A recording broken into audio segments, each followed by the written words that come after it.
The most important step we'll ever take in life is our next one. But a lot of us get our feet stuck in concrete. We get our feet stuck in concrete because we're afraid to make enemies. We're afraid to speak what's on our mind. We're afraid of being in that group of people. And when you walk away, we're afraid of what they might say behind your back. All that fear clouds your brain, clouds your thinking. One thing in life, you're gonna always have haters. Embrace them. If you can walk on water, trust me, your haters will say you can walk on water because you can't swim. Learn one thing, shut the noise out. Embrace the fact that people don't like you. It means you're doing something right. Stay hard, stay in the fight. Get discipline from your parents.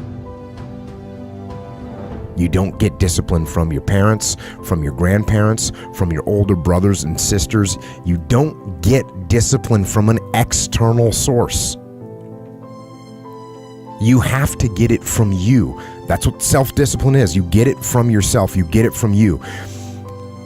So there's people from every possible background, from no parents to crazy parents, to, drug addicted parents, to super squared away parents, and everywhere in between on that spectrum that are completely disciplined people.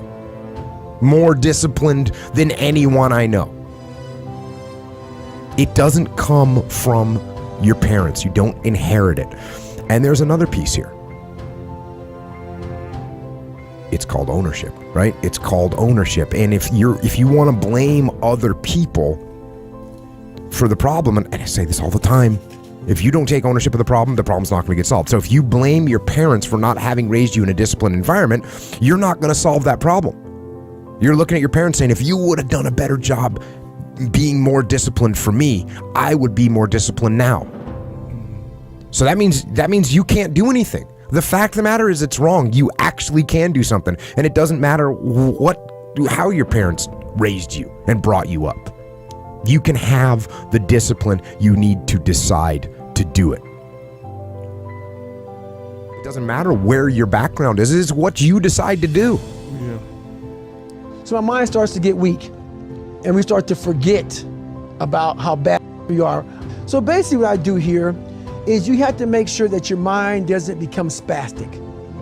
When it's suffering, when it's in pain, all it wants to do is find the easy way out, which is usually quit. If you quit, the pain goes away immediately. Yeah. You gotta give yourself enough energy and fuel in your mind to stay just a little bit longer so you can talk yourself into staying for the whole thing. Yeah. And this is how it works. Most of us never start anything cold.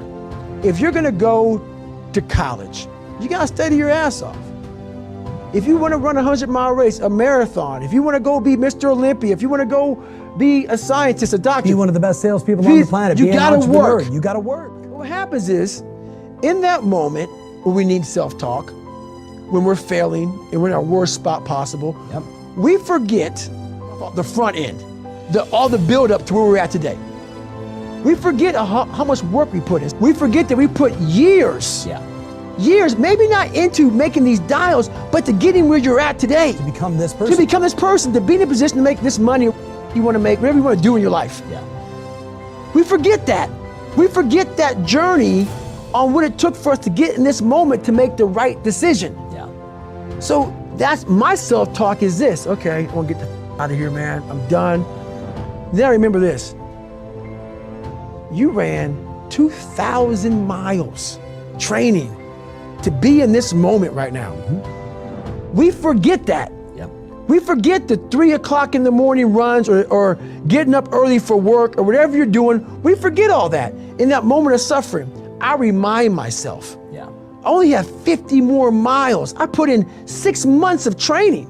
So what I do, my self-talk is basically going back down memory lane. Yeah. Of all those f***ed up days, I ran the rain, or I had to study real late at night, and I didn't want to do it, but I did it to get here.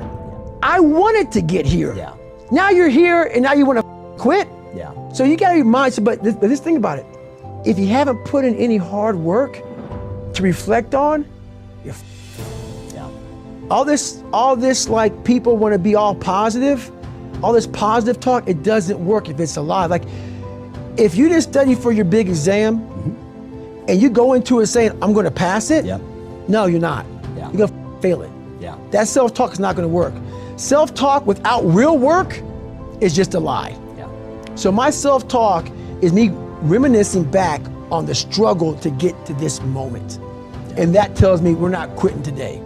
Not today. Well, it's that time of year again, Thanksgiving and Christmas, where we all start going to parties, start taking time off, eat more food, work out less, study less, and just have a good time.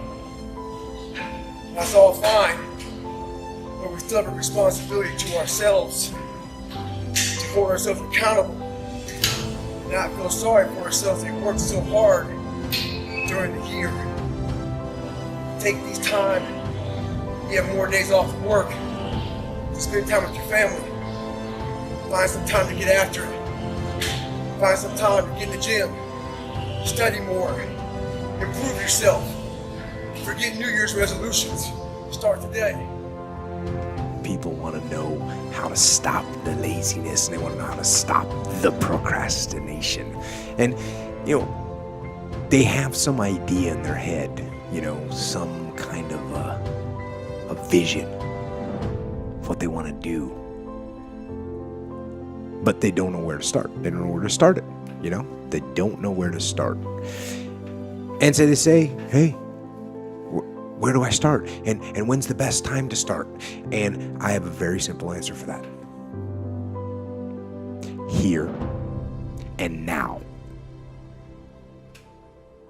That's it. You want to improve? You want to get better? You want to get on a workout program or a clean diet? You want to start a business?